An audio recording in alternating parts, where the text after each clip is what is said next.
We live in an age of unprecedented physical comfort, yet psychologically, people have never been more fragile. When modern individuals face a setback, a financial loss, an illness, an insult, or even a traffic jam, they often collapse. They become anxious, they explode with anger, they fall into despair. Why? Because most people believe their happiness depends on the world cooperating with their desires. And when the world inevitably refuses to cooperate, they break. But what if you could train your mind to become something stronger? What if you could build an inner structure so strong that no tragedy, no toxic person, and no stroke of bad luck could destroy your peace? Over 2,000 years ago, the Stoic philosophers discovered a blueprint for this kind of mental strength. They did not simply theorize about it, they practiced it in real life. From Roman emperors dealing with wars and betrayals to slaves enduring suffering and hardship, Stoicism became a practical system for surviving a chaotic world. The Stoics believed true power is not about controlling the world.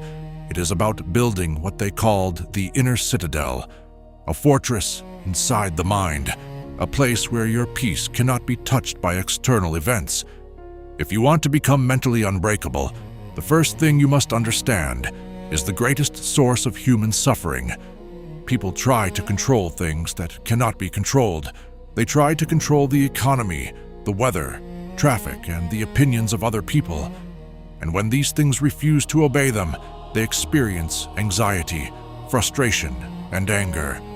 The philosopher Epictetus explained the solution in a simple idea. Some things are within our control, others are not. Your thoughts, choices, values, and actions belong to you, but your reputation, your wealth, your health, and the behavior of other people do not fully belong to you. Mentally strong people use this principle as a filter. Whenever something happens, they immediately ask one question: is this within my control? If the answer is no, they let it go. They refuse to waste energy fighting battles that were never theirs to win. Acceptance is not weakness. Acceptance is clarity. It is the ability to say, "This is beyond me, so I will not waste my energy resisting it." When you remove everything outside your control, what remains is something powerful: your response, your character, your choices, and that is where real freedom begins. Marcus Aurelius, the Roman emperor and Stoic philosopher, faced betrayals, wars, and personal tragedy. To survive without breaking, he developed the idea of the inner citadel. He realized that external events cannot touch the soul. The event itself is never what destroys us. It is our judgment about the event. If you lose your job, one person may panic and fall into despair. Another person may pause, take a breath, and begin planning their next step. The event is the same. The judgment is different. This is why the Stoics practiced something called the discipline of assent. Every moment, the world sends impressions into your mind. Something happens, someone says something, an opportunity appears. Most people instantly accept their emotional reaction as truth. They feel fear and believe danger is present. They feel anger and believe injustice has occurred. But the disciplined mind pauses. It asks a question: is this judgment accurate? When you separate the event from your interpretation of it, something powerful happens.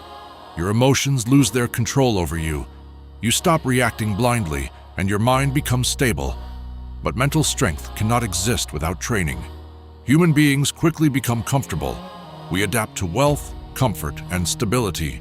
And when we become too comfortable, we become weak. The Stoics understood this. That is why they practiced something called voluntary discomfort. They would intentionally expose themselves to difficulty. They would sleep on the floor. They would eat simple food.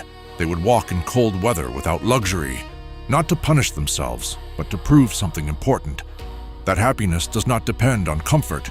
Seneca once encouraged people to occasionally live with the bare minimum and ask themselves, is this what I feared?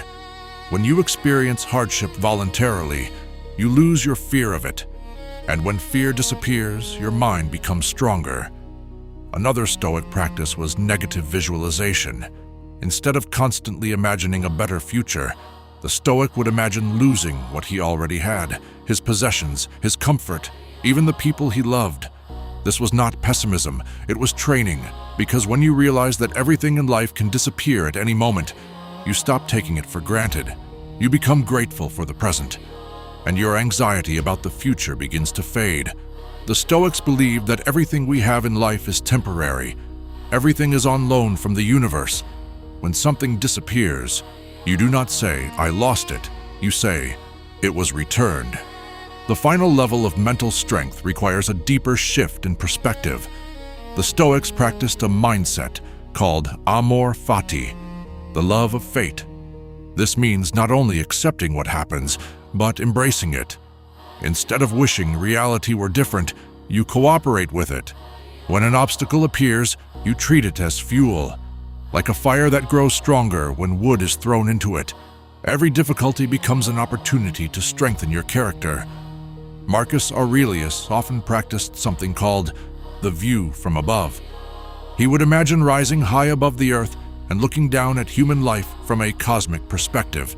From that height, wars, arguments, traffic, and personal worries appear incredibly small. You begin to see how temporary and insignificant many of your anxieties truly are. This perspective does not make life meaningless. It makes it lighter. It frees you from the prison of your ego. In the end, becoming mentally unbreakable is not something you achieve once. It is something you practice every day. Each morning, remind yourself that you will meet difficult people. You will encounter obstacles. But you also remind yourself that the only things truly within your control are your thoughts and your actions. During the day, act with integrity. Do your duty. Help others without expecting praise. And at the end of the day, reflect on your actions. Ask yourself what you did well and what you can improve. Do not punish yourself for mistakes. Learn from them. A good life does not depend on a perfectly comfortable world. It depends on the strength of your character. Stop wishing for a life without obstacles. Instead, build a mind that cannot be broken by them. Master your judgments, accept your fate, and build your inner citadel, a place inside your mind where no storm can reach you.